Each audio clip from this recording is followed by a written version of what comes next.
इसलिए आप शब्दों का चयन देखिए कि कैसे किसी समाज को कायर बनाया जाए।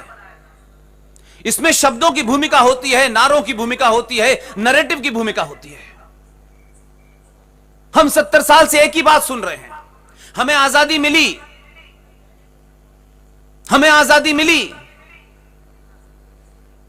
आजादी मिलना और आजादी लेने में जमीन आसमान का फर्क है। आप कोई चीज लेते हैं तो ताकत से लेते हैं, छीन के लेते हैं, और मिली हुई चीज भीख में मिलती है। इसलिए अभी हाल में ओलंपिक हुआ है, पदकों के बारे में बड़ी चर्चा हुई है। मैं लंबे समय तक खिलाड़ी रहा हूं, इसलिए मुझे उसका एहसास है। 3 पदक होते हैं, एक होता है गोल्ड, एक होता है सिल्वर और एक होता है ब्रोंज। आप जानते हैं इसमें क्या फर्क है? इससे मैं आपको वो बताना चाहता हूं कि अगर इन तीनों पदकों में सिर्फ 2 ही पदक ऐसे हैं जो जीत के बाद मिलते हैं, सिल्वर हार के बाद मिलता है। इसलिए जो कहते हैं कि हमें सिल्वर मिला और वो कहता है कि मैंने सिल्वर जीता, दोनों में फर्क है। इसलिए पूरा समाज यह समझता है कि हमें किसी ने आजादी दी। 60,000 आजाद हिंद के फौजियों में से 26,000 मारे गए। हजारों अनगिनत लोग इस युद्ध में मारे गए, लेकिन हमें यह बताया कि हमें आजादी मिली। और ब्रिटेन की आर्काइव में, आपके संविधान में, ब्रिटेन के संविधान के अंदर लिखा है कि आपको पावर ट्रांसफर हुई है, आजादी का जिक्र तो कहीं नहीं है। तो आप तो अंग्रेजों के गुलाम और दलाल थे कि वो जाते वक्त आपको चाबी दे गए कि अब आप चलाइए। यह बात इस समाज में कभी चर्चा के विषय नहीं बने।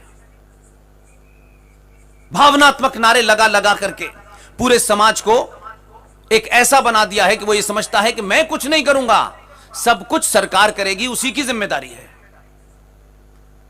ये किसी भी समाज के अंदर कुंठा भर देना, इंफिनिटी कॉम्प्लेक्स भर देना, फिर वो समाज कभी अपने उस पुरुषार्थ को नहीं जगा पाता है। वो दीनहीन समझता है अपने आप को। इसलिए हमने हमारे हीरो भी गलत चुने, क्योंकि हमें इस समाज को मूर्ख बना के रखना था, मानसिक तौर पे अपाहिज बना के रखना था। इसलिए आपके हीरो भी ऐसे मिले और उन्हीं के बारे में चर्चा हुई, उन्हीं का इतिहास पढ़ाया गया। ऐसे ऐसे लोगों को महान बताया गया कि उनकी शुरुआत करूं तो बहुत दूर तक बात जाएगी।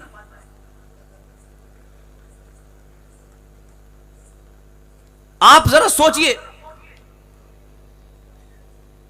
भारत माता की जय, ये तो बड़ा नारा अच्छा लगता है। ये भारत माता है कौन? कहां है? क्या रूप है उसका? और 90 से 100 करोड़ सनातनी हिंदू जब भारत माता जय की बात करते हैं तो वो भारत माता कहां है? वो अफगानिस्तान में है, वो श्रीलंका में है, वो पाकिस्तान में है, वो बांग्लादेश में है। किस भारत माता की जय हो रही है? और भारत माता का नारा लगाने से भारत माता की जय हो रहा होता तो फिर आपके 10 टुकड़े ना होते। पूरी दुनिया में जहां जहां अंग्रेजों ने रूल किया, जहां जहां उनकी सत्ताएं थी, उसमें सिर्फ एक बदनसीब देश था भारत, जिसके टुकड़े करके गए। कहीं और करने की हिम्मत नहीं हुई उनकी, इसी के टुकड़े उन्होंने किए। हमारे लालच और स्वार्थ ने उस टुकड़े के बाद फिर गाना बजाना शुरू कर दिया हमने, फिर ढोल पीटना शुरू कर दिया हमने। 21 लाख लोगों की लाशों पर मजहब के नाम पर यह देश बटा। हमने 10 साल के बाद फिर वही भाईचारा, सारे धर्म बराबर हैं, सब शांति का संदेश देते हैं। ये जिन्होंने भी कहा वो इस देश के कातिल हैं। उन्होंने इस समाज के साथ गद्दारी नहीं की, इस राष्ट्र के साथ गद्दारी की है। और यह सिलसिला इसलिए चला कि आप ने लंबा समय लिया समझने में, इसलिए मेरे फोकस में देश नहीं है।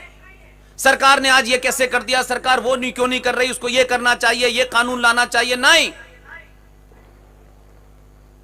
सरकार को किसने 10 करोड़ लोग चुनते होंगे, 12 करोड़ लोग चुनते होंगे, कुल इतना वोट पड़ता होगा। जो हमारे पास है शक्ति, मैं उस शक्ति का बोध कराता रहता हूं बार बार।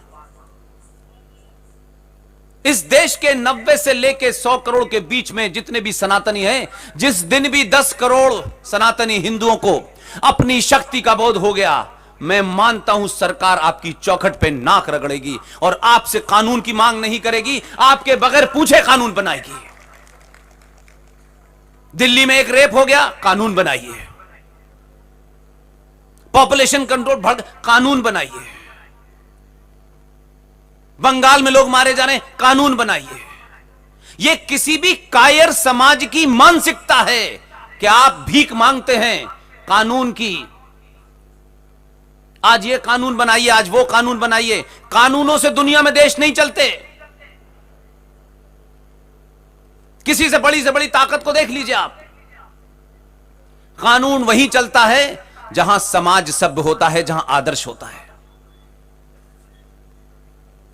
कानून से दुनिया नहीं रोक सकते आप। कानून तो रेड लाइट पे भी है, पुलिस कांस्टेबल पुलिस वाला भी है, तब भी तो अव्यवस्था फैली हुई है। पुलिस होने के बावजूद भी तो सब कुछ हो रहा है। इसलिए हम जड़ में नहीं जाना चाहते, क्योंकि उस लड़ाई को लड़ने में हमें आज का अपना कुछ सुख होना पड़ेगा। और यह बात मैं इसलिए कह रहा हूं आप लोगों से कि मोरवी के लोग 10 बजे अपना सुख छोड़कर यहां आए हैं। यह आसान बात नहीं है आज के दौर में। यह किसी नेता को खुश करने के लिए नहीं आया। एक एक आदमी यहां जो पहुंचा है, उसके मन में इन 70 सालों के बाद उसे इस बात का जवाब नहीं मिल रहा है। जहां से चले थे फिर दोबारा वहीं पहुंच गए और आज हमें नई पट्टी पढ़ाई जा रही है। सारे एक्सपेरिमेंट किए आपके ऊपर, क्योंकि आप ही खामोश थे। इसलिए जो सबसे निर्जीव होता है उसी पे डॉक्टर इंजेक्शन और दवा का एक्सपेरिमेंट करता है। हर सरकार ने सनातनी हिंदू के ऊपर एक्सपेरिमेंट किया और आपने कहा कोई फर्क नहीं पड़ता, 10-20 मर जाएंगे तो फिर आ जाएंगे। जागृत समाज अपने समाज के किसी एक आदमी की हत्या पर पूरे देश में इतना शोर मचाता है कि यूएनओ भी हिल जाए, अमेरिका भी हिल जाए। और जिन्होंने हत्या की है 100 साल तक उनकी नस्लें ये सोचे कि दोबारा हत्या की तो हमें जड़ से खत्म कर देंगे। ये कानून के डर से कुछ होता है क्या? अगर कानून का डर होता तो भारत में रेप और मर्डर रोज हो रहे हैं। ड्रग्स का व्यापार खुला चल रहा है, प्रोस्टिट्यूशन खुला चल रहा है। कौन सा क्राइम रुक रहा है पुलिस से? संविधान से देश चल रहा है क्या? और जितने भी समाज रहते हैं, सिर्फ आप ही एकमात्र ऐसे समाज हैं जो मनगढ़ंत चीजों को भी सच मान लेते हैं और सवाल नहीं करते। इसलिए मूर्ख से मूर्ख नेता आता है और आपको ज्ञान देके चला जाता है।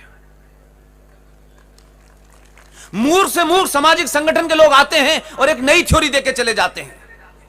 मैं मानता हूं कि 20 साल पहले शायद आपके पास इंफॉर्मेशन टेक्नोलॉजी ना होने के कारण आप काउंटर नहीं कर सकते थे, वेरीफाई नहीं कर सकते थे।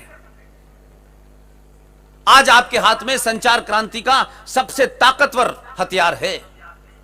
मैं अगर आपके सामने कोई बात तथ्यों से बिल्कुल परे कहूं, आप यहां बैठे बैठे तय कर लेंगे कि यह आदमी यह बात गलत कह रहा है।